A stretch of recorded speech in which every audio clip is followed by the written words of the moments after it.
Hey, it's Ben from ZOAR Fitness, and on this Ask Ben episode, I'm going to be talking about how should a beginner best learn all the skills in CrossFit. So, this question came from Martin Dewey, and he said, I've worked out consistently most of my life, male, 23 years old, but most of what I've done is bodybuilding style workouts in a commercial gym combined with lower intensity cardio. I want to get as good as possible at CrossFit, but all the movements and trying to learn them all can be overwhelming at times. What model and training do you recommend I follow to improve all these different skills? All right.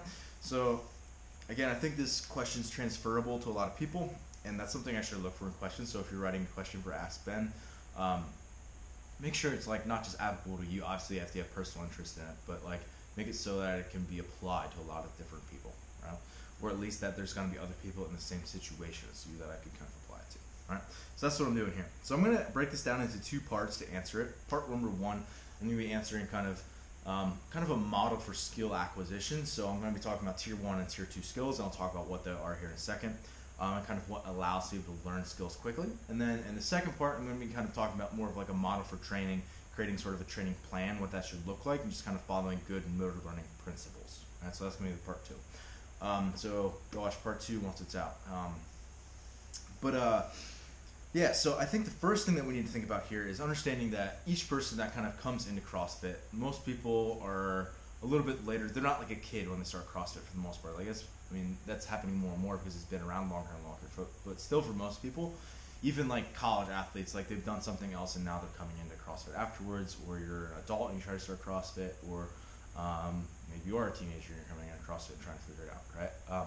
Whatever your kind of scenario is, realize that you are at a unique spot and that no one else is your exact spot, right? So like, don't compare yourself to someone else in your gym that like has been there for, even if you've been working out for the same amount of time, right? Like I had someone come up to me before and was like, hey, I've been working out, like how long have you been working out, man? I was like, oh, I've been doing CrossFit, like when at the time I was like about 2 years. And he was like, oh wow, I've been doing it for like 2 years too. And you're like way ahead of me. It's like, well, you got to understand my whole movement history and the time that I've put into it and all the other factors that go into this as well. It's not just about how long you've been doing it, right? There's a lot of other things that go into that, right?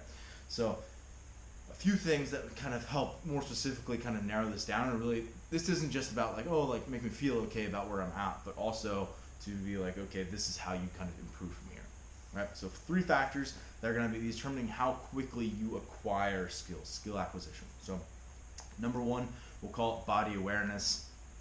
Think of athleticism, right? So that's what people like to call it.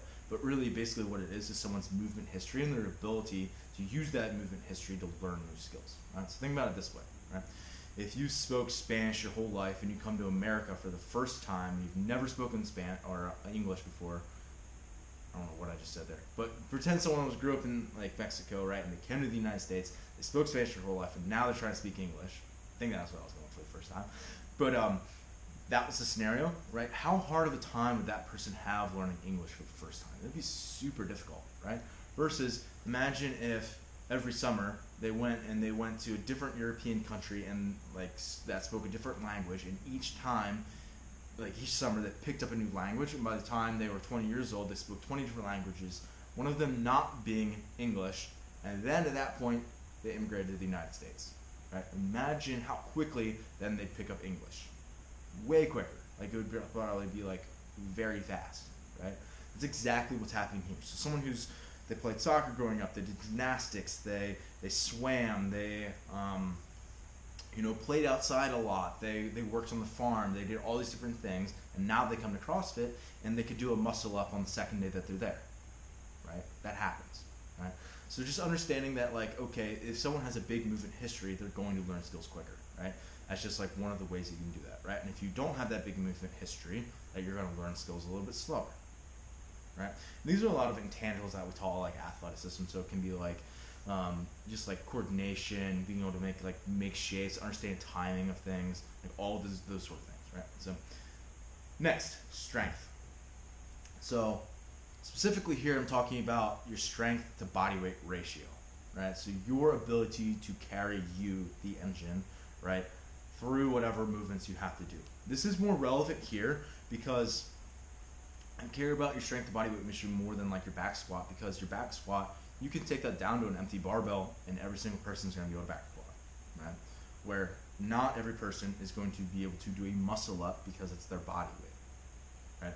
So here, the strength relative to your body weight ratio is super important, especially when we're learning gymnastic skills, right? Again, weightlifting, we can strip that down, we can make it really light, we can use it, have them use a PVC if we need to, right? But again, you have to carry the engine in the sport a lot of the time, so it's important that you are strong relative to your weight. Next, mobility. And again, this is not just like, oh, can I maybe passively get into a position, hold it, like stretching. Like that's not it at all, right? Like mobility, position plus torque, right? That's what we're talking about. Are you able to control that range, right? So let's just call that making shapes. Right? So think hollow, arch, dip, support, right? Front squat holds, like all that kind of stuff. Can you get there, right?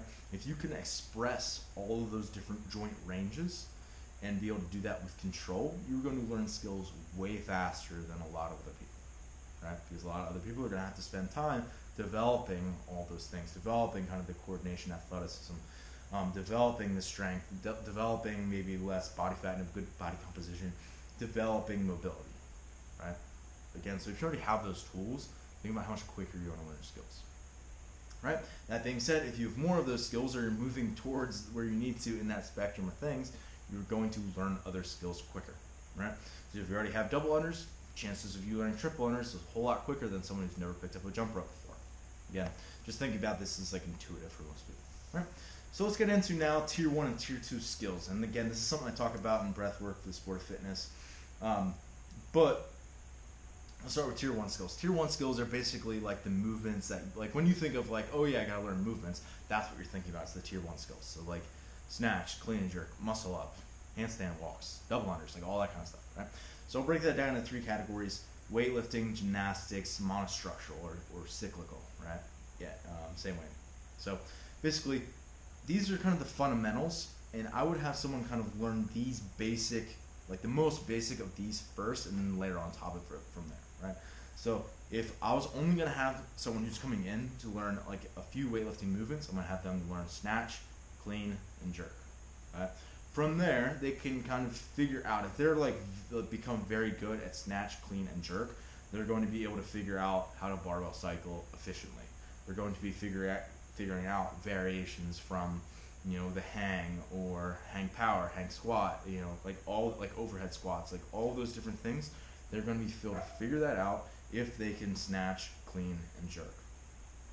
Similarly, if someone can do in gymnastics, right, pull-ups, dips, and they can get inverted and maintain stacked positions, if they can do all those 3 and do it consistently and effectively, and they can start to build capacity there and do it well, they're going to be able to do muscle-ups very quickly. They're going to be able to walk on their hands and do handstand push-ups very quickly. You're going to progress through the rest of the gymnastic skills that they need very quickly, right? And then lastly, monostructural or cyclical. Just getting some time on each of the ergs and starting to like watch people who know what they're doing. People start to move efficiently. And then the last thing I kind of put on top of that is jumping rope, right? Because that's a cyclical movement, right? And that's one that takes people a little bit of time, right? So, and again, that doesn't have to be double unders initially. It can be literally just jumping rope, like single unders, just start to go, right? So once we start to learn those movements, we can't go to tier 2 unless we've had tier 1, right? So once we have these movements down to the point where we can focus on and think about, literally have like the mental capacity to move on past thinking about, okay, I need to keep my elbows up in my front squat or something like that, right? Once we can think about something else besides the actual like a cue of the movement, then we can go to tier 2 skills. Tier 2 skills are what a lot of what I focus, again, my book on. It's breathing like in each movement. So like how, like what breath ratio, which is something else you go check out. I'll link to it below. But what breath ratio should I use for certain movements, right? So like rowing is either going to be like a 1-to-1 breath to stroke in this case ratio, or like a 1-to-2, right? Or like again, like in a thruster, you have an option of breathing in, or again, kind of the 2-to-1, right? Whereas, right? So again, I basically think about like taking one breath versus two breaths, when you breathe in the movement, when you hold the breath, when kind of you like occlude, when you relax, like all these different things, right? And realizing then not only how do I breathe and kind of maintain these, and like make that more efficient because of my breathing, but also how then does that influence my state, right? How sympathetic versus parasympathetic am I? Am I able to regulate where I'm at in a certain moment? If the music's up really loud, if the gym's quiet and I'm there by myself, like all that's going to impact your nervous system state. Are you able to control that voluntarily, right? Or at least influence it to help put yourself where you want, right? So are you able to do that? Which is, again, that gets especially important when someone goes to compete, if they're having anxiety, if they're having, they're just kind of like lackadaisical, like there's a lot that can kind of go into it to find someone's kind of optimal level of arousal, right? Lastly, sport, right? So again, this comes down to like racing, right? Like exercise racing, that's what CrossFit is, right? So like the sport of fitness, if you're going to be doing that, you have to eventually figure out pacing in your strategy. Like, how am I going to break up these reps? How am I going to go through it? How long are each of these going to take? What's the time demand of the workout? How am I going to pace? Where am I going to push? Where am I going to ease up? Where am I going to go harder? Like, what moves am I going to make up time? What, where am I going to? All of those questions. All right. So again, all that's tier 2, and it's going to be something that, again, it takes a long time to master tier 2, but you can't get there and even start to really get into that unless you have tier 1. Right. So once you are able to move effectively, you can, again, kind of transcend that and go to tier 2 skills. Right. So that does it here for part 1. We're going to come back for part 2, and I'll kind of go over like the model of what this will look like for someone who's actually trying to learn all these different skills. I'm going to focus on these tier 1 skills. Right. See you next time.